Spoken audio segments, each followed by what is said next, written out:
No próximo sábado, 28 de julho, será lembrado o Dia Mundial de Luta contra as Hepatites Virais. Nos últimos 18 anos, foram notificados ao Ministério da Saúde quase 600 mil casos confirmados de hepatites virais no Brasil. E para reforçar o alerta contra a doença e saber mais sobre ela, hoje conosco no estúdio o médico Cláudio Gonzalez, que é infectologista do Hospital Santa Paula. Tudo bem, doutor? Obrigado pela presença. Tudo bom, eu que agradeço. Doutor Cláudio, para a gente começar, eu gostaria que o senhor explicasse um pouquinho o que são as hepatites virais, quais são os tipos da doença. Bom, hepatites são todas as afecções que comprometem o fígado, né? Então, são infecções que pegam o fígado. No caso que nós estamos falando, são infecções virais, que são 5, A, B, C, D e E. 5 tipos. 5 tipos de hepatites e que vão trazer transtornos para o indivíduo, né? Elas têm formas de transmissão diferentes, têm manifestações semelhantes, mas são totalmente distintas umas das outras. Qual que é a mais grave, doutor? Olha, a mais grave normalmente é a B, C e a D, porque trazem comprometimento grave do fígado, né, que seria a cirrose, podendo levar até ao câncer de fígado, em algumas situações. A hepatite A e E, que elas são menos importantes, mas não deixam de ser perigosas também. Algumas vezes podem levar a hepatite fulminante, que leva à morte, né? Então também trazem preocupação. Agora, como que se contrai aí uma hepatite viral? Bom, a hepatite viral, como o nome já está dizendo, era causada por um vírus e a transmissão do vírus é quem vai fazer o comprometimento. No caso da hepatite A e E, nós temos o comprometimento, a transmissão, no caso, através de materiais e gêneros alimentícios. Entra aí água, entra aí alimentos, né, contaminados normalmente por fezes de pessoas contaminadas. No caso da hepatite B, C e D, nós já temos o comprometimento, a transmissão através de sangue ou fluidos corpóreos, né? Entra aí transfusão de sangue, entra aí piercings, entra aí tatuagens, entra aí relação sexual, né? Então na B, C e D. Então elas têm transmissão de formas distintas. A falta de um saneamento básico adequado é uma das causas também? Pode ser considerada uma das causas? Para a hepatite A e E, sim, porque elas têm a transmissão orofecal. Então o saneamento básico é fundamental para que eu tenha uma qualidade de água adequada, uma qualidade de higiene adequada, higiene de alimentos também adequada. Então ela facilita sim a transmissão. Embora os cuidados pessoais são de suma importância, né? Então, a higienização das minhas mãos, quando eu vou ao banheiro, né? A higienização com os meus alimentos e se eu tiver água saneada, muito melhor, né? Agora, eu vou falar um pouquinho dos sintomas, então, doutor. Como que a doença pode ser identificada? Bom, a doença, ela se divide em duas etapas, né? A fase aguda e a fase crônica. Então, na fase aguda, nem todo mundo sabe que teve a doença. Por quê? Porque 80% das pessoas que pegam as hepatites, elas são assintomáticas, elas não têm nenhum sintoma. Então, aquelas que têm sintomas, que são 20%, normalmente têm sintomas como febre, dor abdominal, diarreia, tem vômito e o que chama mais atenção, que é a icterícia, que é o ficar amarelo, né, dos olhos e da pele. A urina escura, as fezes ficam mais claras, mas isso é um contingente muito pequeno de pessoas. A grande maioria tem um quadro semelhante a uma gripe e não se atém que isso era uma hepatite que estava tendo. Então ela vai ficar silenciosa por anos, e aí nós estamos falando na B, na C e na D, as hepatites A, B, C e D, né? Onde a cronicidade vai trazer o problema. Então a pessoa fica com o vírus continua fazendo estrago nesse indivíduo e ela vai saber às vezes muito tempo depois, 20, 30 anos depois, quando ela tem um comprometimento do fígado que às vezes resulta numa necessidade de transplante do fígado, né? Ou um câncer de fígado. Então, os sintomas eles são muito variados e normalmente é assintomático na maioria das pessoas. Tá certo. Bom, a gente vai fazer um rápido intervalo, mas o doutor Cláudio continua com a gente aqui no próximo bloco.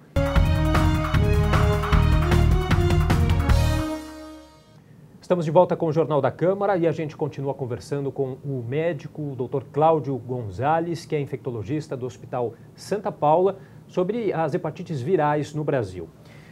Doutor Cláudio, a gente falou no bloco anterior um pouquinho que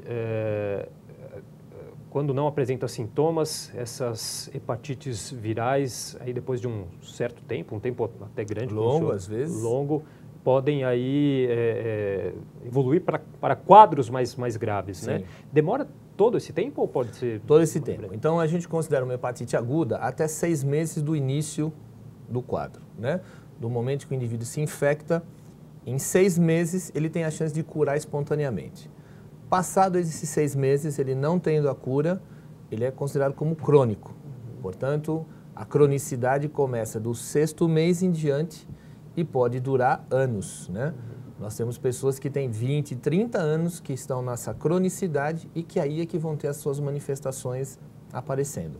Agora, para que isso não aconteça, doutor, existem maneiras de se prevenir ou fazer exames? Não sei se há exames periódicos, enfim. Então, assim, vamos começar a falar pelos exames. Então, os exames periódicos, hoje, o Conselho Regional de Medicina, ele sugere a todo médico que ofereça ao paciente, né? Então, nesse exame de rotina, vamos chamar, porque o paciente não tem nada, não tem sintoma nenhum, ele vai fazer as sorologias, que é o que nós chamamos, e vai saber se ele é portador ou não da hepatite. Da mesma forma, ele pode saber se ele já teve hepatite com esses exames e já está curado, né? Aqueles que não estão curados, você tem como estar investindo em saúde, em técnicas para poder melhorar a condição desse indivíduo, né? E muitas vezes, a grande maioria, até curar esses indivíduos. Agora, a outra forma de eu estar me prevenindo é, por exemplo, na hepatite A e B, existem vacinas que são super efetivas, né? São vacinas que são vitalícias. Uma vez eu feito a minha vacina, eu tendo a pega da vacina, a vacina me imunizando, o resto da vida ela vai me proteger. Para A e B? A e B. A B, por exemplo, ela já é aplicada nas maternidades. Então, a criança nasce, ela já sai com a B já obrigatoriamente no calendário vacinal tomada. Então, isso é um grande ganho, né? Porque nós teremos gerações futuras agora que possivelmente não terão mais a hepatite. Agora, para os outros tipos aí da doença, também existem vacinas? A C não existe, a C, a D e a E não existem vacinas. Existem pesquisas, sim. A C, nós tivemos um grande ganho agora com as medicações novas que foram lançadas e de uma efetividade muito grande com baixo efeito colateral e um tratamento curto, né? Relativamente curto. É um tratamento normalmente de 3 meses, você praticamente erradica, você acaba com a hepatite de 95% a 99% das pessoas que tratam, né?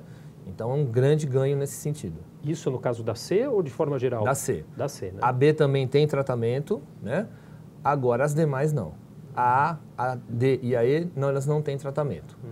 Então, elas têm que ser contemporizadas. Doutor, quais que são as estratégias aí determinadas pela Organização Mundial da Saúde para combater a doença? Olha, vai basicamente na transmissão, né? Então, nós teríamos aqui o saneamento básico como uma coisa super importante, a imunização de todas as pessoas possíveis, né? Principalmente começando com as idades mais jovens, que são as pessoas que vão se ainda expor a essas condições, né? E ainda a divulgação e vamos dizer assim, a globalização do tratamento das hepatites B e C, que tem uma efetividade bastante grande. Com isso, basicamente, você controla essas hepatites e tem a chance até de erradicar, como é a previsão que está sendo feita. E agora em 2018, o Ministério da Saúde atualizou o protocolo, né, protocolo clínico e as diretrizes terapêuticas das hepatites virais, né? No que consiste essas atualizações, doutor? Assim, primeiro que entrou no rol de tratamento drogas que a gente não tinha disposição. Drogas que são extremamente efetivas, drogas que de baixo efeito colateral, né? E que conseguem curar de 95% a 99% dos pacientes. A outra situação que foi muito benéfica, ele abriu o tratamento para todos os portadores, principalmente da hepatite C, que nós estamos falando, né? Independente do grau de gravidade. Antigamente você tinha o tratamento fornecido para pessoas que tinham uma gravidade maior. Hoje não, hoje eu tenho o diagnóstico, estou crônico, eu já posso tratar. Então isso me evita problemas futuros. Tá certo, doutor. Queria agradecer a participação do médico Cláudio Gonzalez, infectologista do Hospital Santa Paula. Muito obrigado pela participação. Eu que agradeço.